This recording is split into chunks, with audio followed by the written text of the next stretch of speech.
One of the obstacles or challenges that I faced when we started this process was the chunking of the books.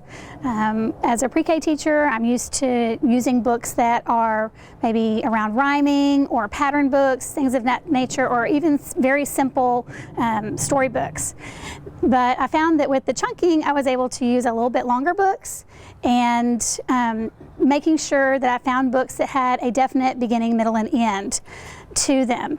I had to kind of do a little bit of a mind shift when I was thinking through this process for the 3-year-olds. I have taught older grades, like 4th grade and 2nd grade, and I remember that I used to have a chapter reading time with those students, and so I kind of shifted my mind into thinking that this would be our sort of chapter reading book for the 3-year-olds. Even though they aren't chapter books, they're just longer story books, but for the 3s, I could piece them apart and make them into a little chapter book type scenario. So it's really kind of helped teach beginning, middle, and end much easier.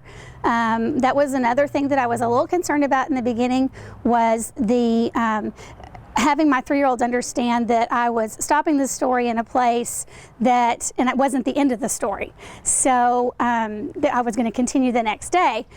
And so I was reluctant at first to do that because I wasn't sure that they would understand that. But as I did it the first couple of times, they got into the routine of it, and it started building anticipation. So at the end of each chunk, they're really excited to find out what's going to happen next.